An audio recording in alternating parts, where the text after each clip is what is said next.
Hey everybody, welcome to Moto Adventures. I'm Joel, and like I alluded to I didn't allude to it, that's outright said it. In my last video at the end, what I'm going to talk about in this video, you saw the title, the elephant in the room, all the rage on all the KLR forums and YouTube and everywhere else. Even though not a single one of us has swung a leg over it yet, all we can talk about is the new KLE500. 450. Okay. They're just revitalizing a name. I'm sure that that's what they do. You remember what Chevy did with the Nova in the early 80s? Come on. Anyway, yes, it's 450cc parallel twin with a 180-degree crank separation. Whatever. Everybody else does 270. Kawasaki wants to do 180. Whatever. I've heard a lot of disparaging remarks about that. I am not that into the engineering of parallel twins to be able to speak proficiently on that, so I'm going to let y'all figure that out from other sources. All right, so there's a couple of big topics surrounding the KLE500 on all the forums and all the Facebook pages and groups. We'll hit the first one first, or the big one first. Is it the replacement for the KLR650? And what I've done is I've put up the specs that we know on the KLE500 next to the specs from the 2026 KLR, and I'm doing the SE model, which the SE ABS whatever of the KLE500, which is the top of the line model, versus the Adventure ABS on the KLR, which is that top model. So trying to get as close to apples as possible. All right, first of all, let's talk about MSRP. KLE MSRP $74.99. KLR $81.99. That has not changed since I bought mine, my Adventure ABS in 2022. Horsepower. They haven't put out the horsepower and torque numbers yet on the KLE500. All we can do is guess. They're using the engine out of the Ninja 500, and it's 449 or 451 cc parallel twin. In the Ninja, it's 51 horsepower, 32 foot-pounds of torque.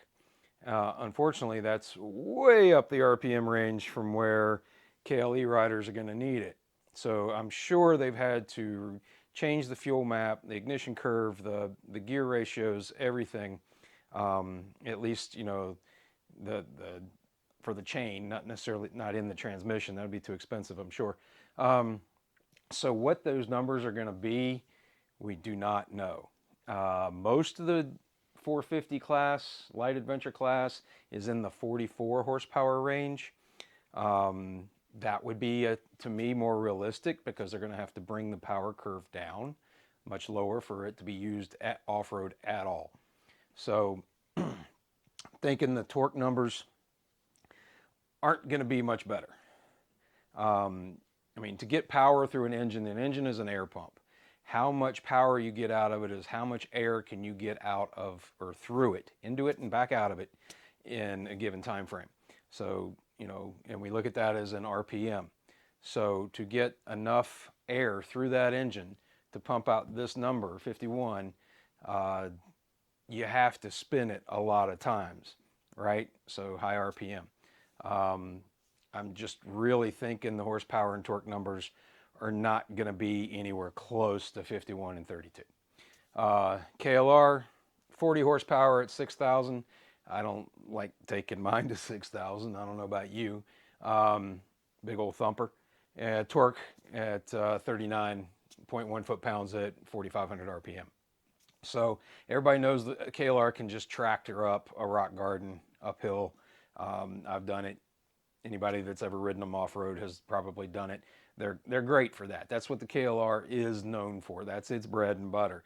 They say it doesn't do anything well. It does one thing well. It would do it better if it wasn't 480 pounds. That's my biggest problem with the KLR. And when I first bought my Gen 3 KLR, I was looking, in 2022, was looking for more of a dual sport. I wanted something a little lighter, a little more off-road, but supply chain issues, couldn't find anything but supermotos in that realm, and that's not what I wanted. So KLR it was that or ride a bicycle. So big question on the KLE500. Big question. What's the damn thing going to weigh? Okay. The fact that they're hiding that number makes me think it just ain't that great. I'm betting it's going to be well into the 400s. Just guessing. Because I think they would have, if it was a good number, they would have told us, right? And I'm thinking the same with the horsepower. If that was going to be a really good number, they would have told us. So I think all this right here is going to make it not so great for off-road. Now this may be a great little commuter bike that you can take a gravel road, maybe even a graded forest road, but I don't think it's going to be great off-road. But let me keep going. All right, suspension travel. This is where a lot of people really get in the weeds about what the hell did Kawasaki thinking. Are these numbers transposed? I don't know. All right, suspension travel. 8.3 inches in the front, 7.9 inches in the rear. Okay, that's livable. That's better, a little bit better than the KLR. It's 7.9 in the front and 8 in the rear. Where we got the problem is 6.8 inches of ground clearance with 8.3 inches of, or 8 inches basically, of suspension travel. Where's that extra inch come from? I guess the dent in the skid plate is going to be about an inch deep. That's what I'm guessing. The first time you go off-road. Seriously off-road. So ground clearance on the KLR is 8.3. So it's at least, a little more than a quarter inch further than the suspension will let it go. Now, your tire pressures might change that quarter inch, but still, it kind of evens out. It makes sense. This makes no damn sense. So, I don't know. And then there is a photograph that somebody put out, 3 frames, still frames, out of their release video where they're thinking it's looking all, Barney Badass going over a jump, but you see where it's landed, it is fully compressed, that suspension. That skid plate is basically on the ground. And did they watch their own video? I don't know. They labeled this an adventure bike. I'm just wondering. Okay, here's the one thing where it gets better. 6-speed gearbox. Okay, we've been crying for a 6-gear ever since there was a KLR, I'm sure. Maybe since the second year there was a KLR. Maybe in 87 or 88, people started going, wouldn't it be nice to have 6-gear? So 6-speed. All right, I don't know the final drive ratio, 5-speed versus 6.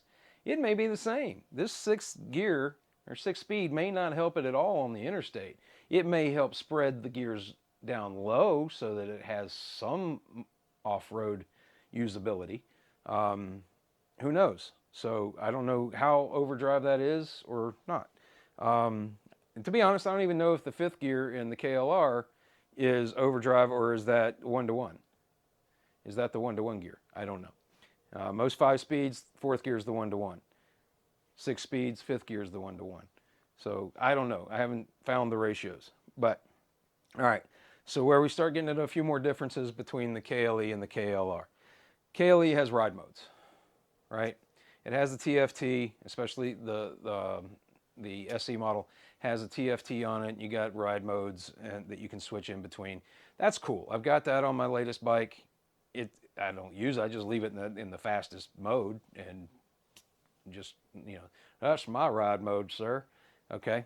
If you get the reference. So, and then switchable ABS. That's a great thing. I will admit, that is a great thing when you're going off-road to be able to turn off your ABS or turn off your rear ABS, keep the front ABS, however you like to do it. I saw somewhere in a Google something that said the 2026 KLR is going to have ABS that you can turn on and off. I don't know. Kawasaki's website did not say that, so I don't know. I'm going to guess no, they didn't. So, fuel capacity, 4.2 gallons on the KLE, 6.1 on the KLR. Now, having ridden with a bunch of guys on their 300 and 250 dual sports, and they've had to fill up 3 times on a trip, and I just ran on 1 tank of gas, That's cool. I love that. Off-road 6.2 gallons sitting, about chest high is a little hard to control off-road. It's not fun. So I'm okay with 4.2 gallons. I wouldn't want anything less, but I'm pretty good with 4.2. This 6.0, well, if you knock that down to 4.2 and made the gas tank smaller, that's a whole lot of weight off that top front of the bike. It makes it not so top heavy. So I kind of like that. Seat height, 33.9, let's call it 34, 34.3. So negligible difference. Not even a half an inch difference on seat height. And then you can get different seats for both of those if you got little stubby legs. So that's okay.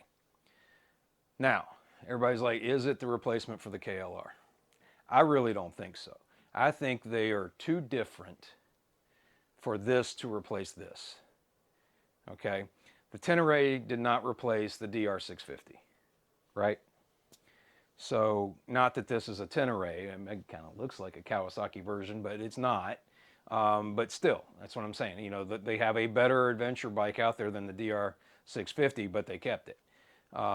Is this a better adventure bike? I don't think so. Based on watching that suspension in that release video when he's doing just some mild off-road stuff, it's more just off pavement stuff. I'm not even going to call it off-road.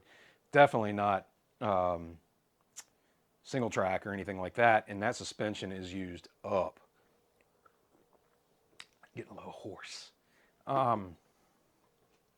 So those are the main specs that I think everybody's going to pay attention to. And they're leaving out the ones that really matter. I mean, yes, the suspension travel and ground clearance matter if you're going to go really off-road.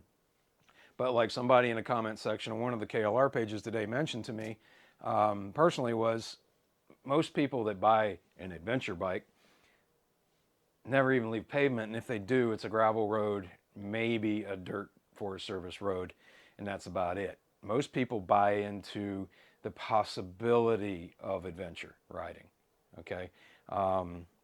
Or they think, well, I've never ridden off-road. I've been riding Harleys or this or that on the street, and I kind of, maybe I had a dirt bike as a kid, and I want to go ride off-road again, even though I'm, 50 pounds overweight and, in my 50s and all that good stuff. I'm going to go lug a 450, 500-pound bike off-road again for the first time. Not likely. They might do it once, and they're like, yeah, that's not for me. And that's fine. I'm not judging people. Do what makes you happy. Do what makes you happy. But, I mean, how many lifted four-wheel drive pickups do you see cruising down the street every day on your way to work and home that are shiny, that have tire shine on these big gnarly mud tires, right? Same thing. A lot of these are going to be commuter bikes. Go with a group up through the pretty mountains to see the leaves, do the Blue Ridge Parkway or something like that. Probably not going to see a lot of heavy off-road. Problem is, having ridden a KLR, this one I had one back in the 80s, but this one more recently for the last three years, and I put 10,000 miles on it, probably 50-50 between pavement and gravel and dirt and single track. I literally took this on single track. There's a video where I tested the Tusk D Sports, and you can see this thing, heavy ass bike, kick my ass on some single track. That is a workout plan like no other. So having ridden this KLR that much and in every possible scenario, group rides and individually and everything else, I can speak to trying to match it is not a good thing. The KLE looks like, except for the 6-speed and some ride modes and switchable ABS, it looks like it just kind of matches it. And that's not a good thing. I don't think their intent was to go up against the KLR. I think their intent is the CF Moto IBEX 450, the KTM 390 Adventure R, maybe even the Himalayan 450. All of those are similarly priced. They're a little cheaper, maybe $500 or even less in the Himalayan's case. But the others are like $500 less than this, way less than this, and have much better stats. Let's say the one, because I'm looking to replace my KLR. I've literally realized when as I age, even now, but as I age, it's going to get worse. It's too heavy, and as far as the fun factor, it's too slow. It just doesn't have the zip to do the things I want to do. So, been looking at the KTM 390 Adventure, 9 inches of travel on fully adjustable front and rear suspension, 10.7 inches of ground clearance, 3.6 gallons. You can get away with that, okay? You might need a Rotopax on the back, but you should be able to get away with that most of the time. 388 pounds.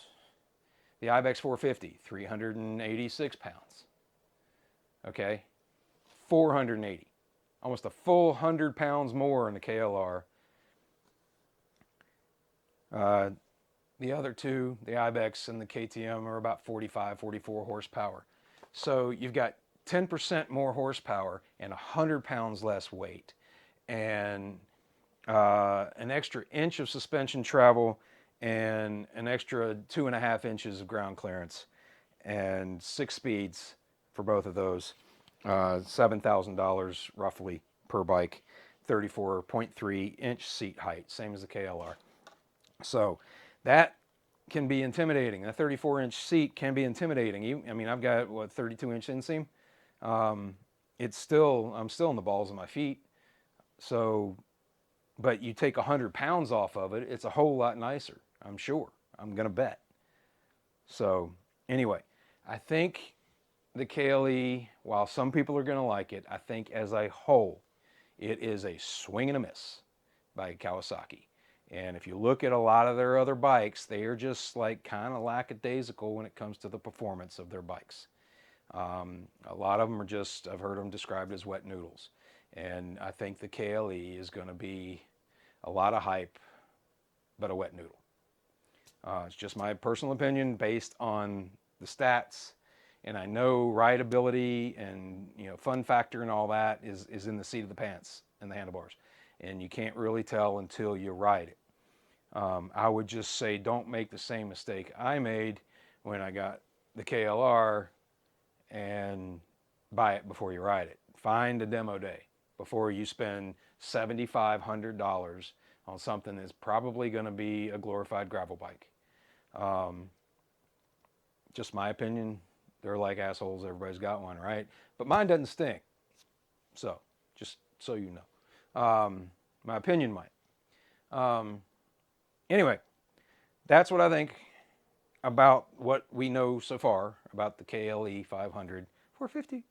And will I be buying one? I can pretty much guarantee you no, unless they start giving away free Cogent suspension upgrades. And I don't know how you fix the 6.8 inches of ground clearance. I mean, really, nobody wants just 6.8 inches of anything. So I think it misses on the competition against the IBEX and the KTM 390 Adventure R. And really, I think it's not good enough. There's not enough difference to make it really that much better than the KLR. And in some ways, the KLR beats it.